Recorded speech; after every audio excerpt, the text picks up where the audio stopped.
pas forcément les meilleures nouvelles hier soir lors de l'épisode de SmackDown qui s'est déroulé dans la nuit du vendredi 11 mars au samedi 12 mars 2022 depuis Birmingham en Alabama. On va envoyer un maximum de bonnes ondes et bien entendu tous nos souhaits de bon rétablissement à Biggie qui risque d'être absent pendant une longue durée suite à un accident survenu lors de l'épisode d'hier. Verdict malheureusement sans appel, le coup est brisé. Biggie reste cela dit positif, il s'est exprimé hier soir depuis l'hôpital, il peut bouger les doigts, il sent toutes les parties de son corps, il n'y aura pas de paralysie, mais une grave blessure à la nuque va probablement l'absenter très longuement des rings et peut-être même remettre en cause sa carrière. On en parle dans ce SmackDown Recap où était absent nul autre que Monsieur Roman Reigns.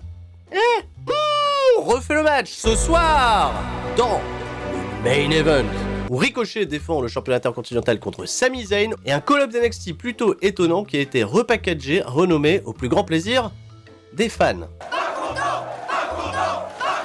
Avant de me lancer pleinement, évidemment, des remerciements, beaucoup de soutien quant à la publication de beaucoup de vidéos sur notamment le mode MyGM de WWE 2K22. On a fait un peu de gameplay. On découvre un petit peu de tout ça également sur twitch.tv/Tuerie316. Je vous rappelle que si vous n'avez pas le jeu ou si vous êtes intéressé, il y a toujours mon lien affilié qui me soutient dans la description. Merci pour vos retours et bienvenue au nouveau. J'ai vu qu'il y avait pas mal d'abonnements ces derniers jours. Merci encore. Bienvenue sur CCL Catch, vous allez le découvrir. Ici, tout le monde reste très fort.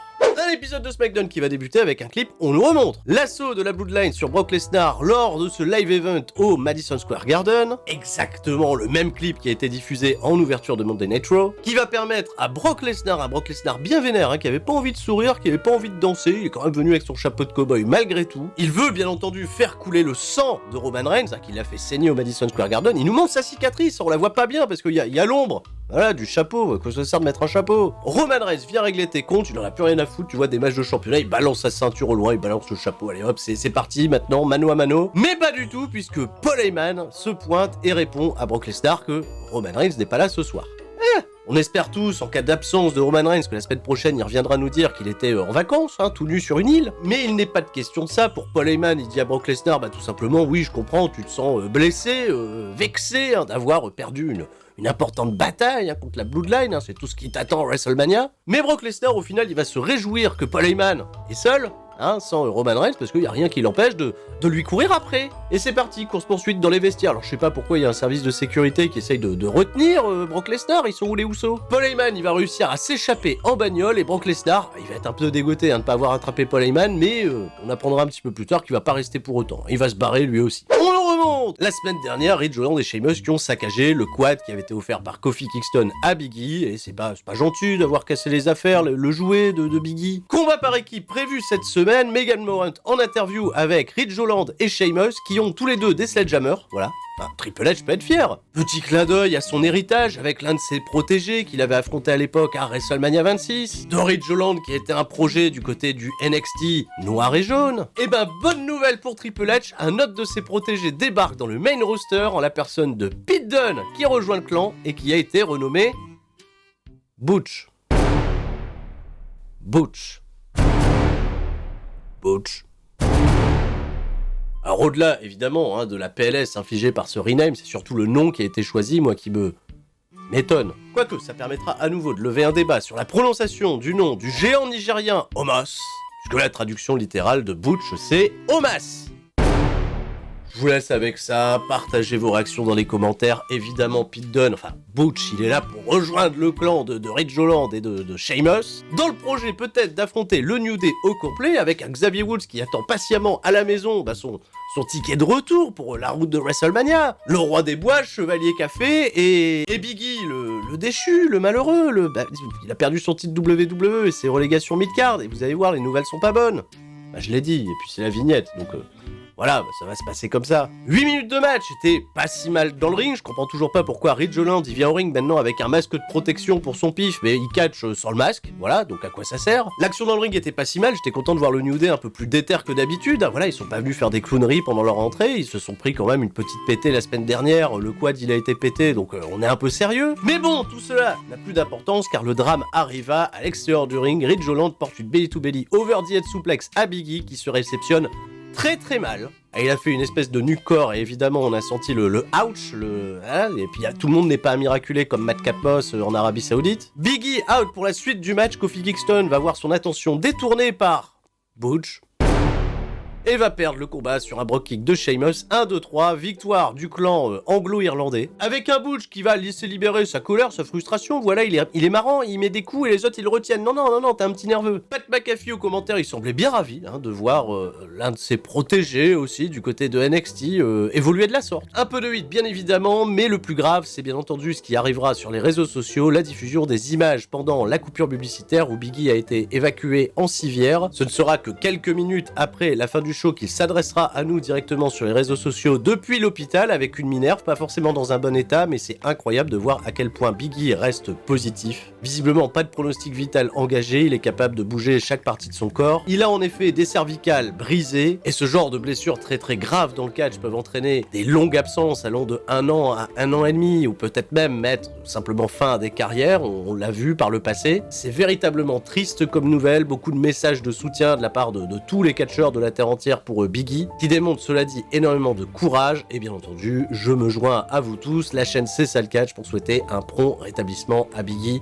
E, qui mérite de revenir et qui est quelqu'un de fantastique, tout le monde le sait. Bon bah voilà, plus gros des émotions est passé, alors à SmackDown, qu'est-ce qu'on nous propose? Bah on nous remontre ce qui s'est passé à Monday Night Raw avec Kevin Owens, qui se lance une route vers WrestleMania en défiant Stone Cold Steve Austin à apparaître lors d'un Kyosho Stupendous à WrestleMania. Alors tous les médias se sont emparés de la grande nouvelle puisque Steve Austin a donné sa réponse dans un communiqué vidéo mardi dernier où il est arrivé dans le désert, dans sa Jeep, il est sorti de sa Jeep, il a dit Kevin, à WrestleMania, Steve Austin la légende, ça fait 19 ans, j'ai les genoux pétés, j'ai la nuque pétée, Stone Cold Steve Austin, c'est possible que je te mette un stunner, ou deux, parce que tu le mérites, et vous aussi, et après ça,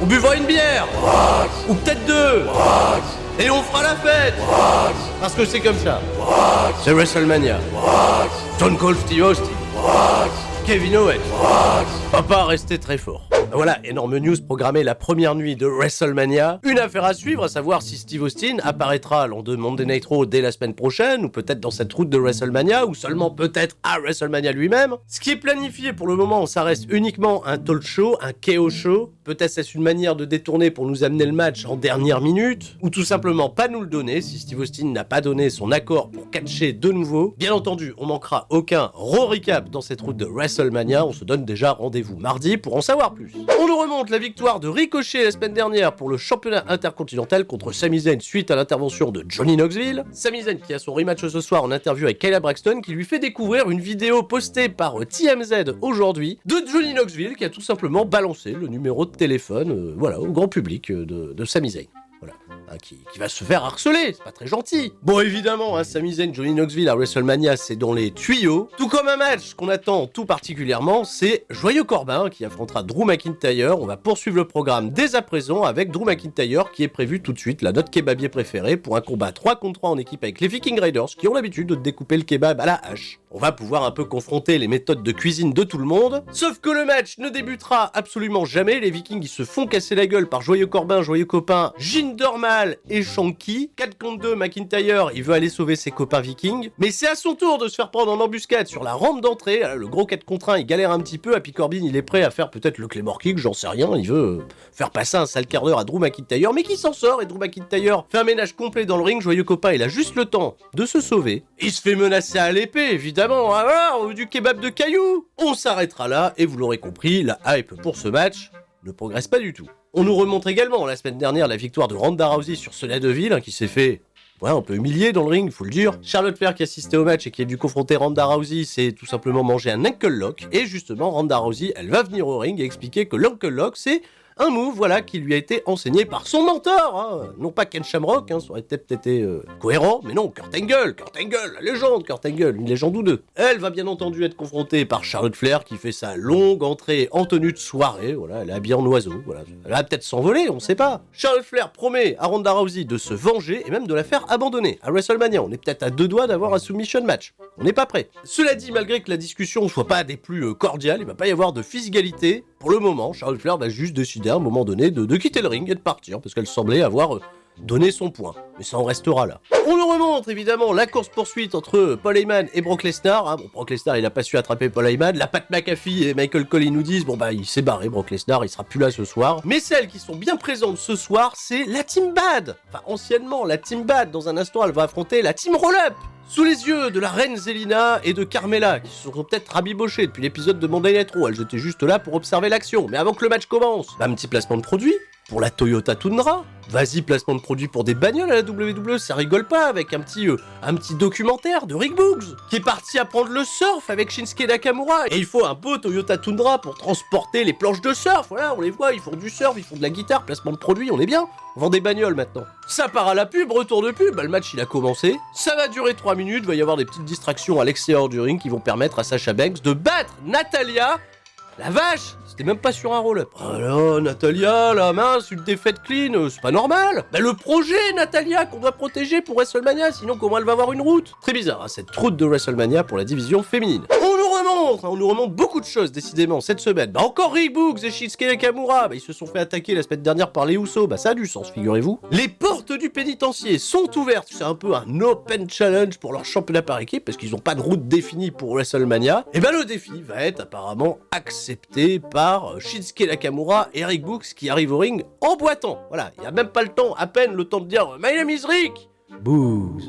Oh, un petit Boogs, il boite, de ce fait les Usos, ils se foutent de sa gueule. Ah, Jey Uso, vous vous souvenez, Main Event Jey Uso, il dit à Rick Boogs, bah vas-y, là t'es blessé, là, bah, essaye de me battre, dans un match, 1 contre 1, si tu me bats, vous aurez un match contre nous à WrestleMania. Et Rick Boogs, bah il a fait une feinte. En fait, il est pas blessé. Il enlève le bandage autour de sa jambe et il va squasher Jey Uso, Main Event Jey Uso. Le mec, il a pas vu le jour, ça a duré à peine 2 minutes. Rick Boogs, il a fait un tout droit. On va plus dire Rick Boogs qui accompagne Shinsuke Nakamura. Nakamura, c'est lui en réalité qui accompagne le projet, Rick Boogs, le projet. Gros programme, hein, certainement pour le kick-off de WrestleMania. Alors ça, carte principale, j'ai des doutes. On nous remontre encore une fois Sami Zayn qui perd sa ceinture contre Ricochet à cause de Johnny Knoxville. On refait le match ce soir. Ricochet et Sami Zayn, ça marche incroyablement bien, mais c'est pas ce qu'on va retenir. Ah oui, parce qu'il s'est passé quelque chose juste avant que le match commence, et Austin Theory qui est venu. Je sais pas, il est venu s'asseoir à côté de McAfee, puis il s'est levé, puis il a regardé Pat McAfee. Ils sont partis en bagarre, grosse bagarre, tu vois, les officiels, ils les ont séparés, Pat McAfee, il avait plutôt l'avantage. Donc après, Sami Zayn et Ricochet, c'est bien gentil, ils font de l'excellent catch. Non mais franchement, c'est très très plaisant, c'est parti à la pub, retour de pub, on nous remonte l'attaque Pat McAfee, Austin Theory, parce que ça, vraiment, c'est plus important. Alors Ricochet, il a beau briller, tenter des ranas, faire des rappels à la semaine dernière, des near-falls de folie, y a pas de Johnny Knoxville pour intervenir. Victoire finale de Ricochet clean avec le 630. Moi, je suis bien ravi de voir du très bon catch en main event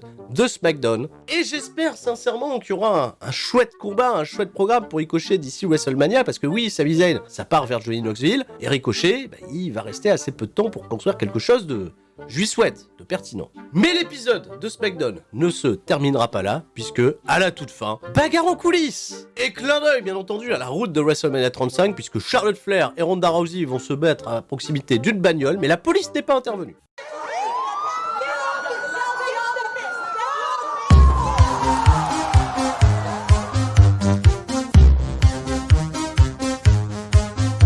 Alors, juste le service de sécurité de WWE pour les séparer avec des images de Ronda Rousey qui semble avoir un petit peu perdu la bagarre backstage. Elle peut être très forte dans une cage, ça va dans le ring, et dès lors qu'on se bat près d'une bagnole, Ronda Rousey perd un peu ses moyens. Et c'est la fin de cet épisode de SmackDown, plutôt moyen. Butch, hein. Et puis Biggie, hein. L'accident Biggie, c'est pas particulièrement cool, pas de Roman Reigns. On se retrouve mardi pour le Raw Recap, et également, courant de la semaine prochaine, un gros qu'est-ce qui s'est passé de AEW Révolution. Il y aura bien évidemment un mot de ce qui s'est passé à Dynamite cette semaine, avec l'arrivée d'un ancien catcheur de WWE. Pas de spoil, mais tout le monde sait. Sur ce les amis, je vous souhaite de passer à toutes et à tous un excellent week-end. On se dit à la prochaine, c'était Sturi, et tout le monde reste fort. Et on va prier pour que Biggie le reste aussi. Ciao, bye bye.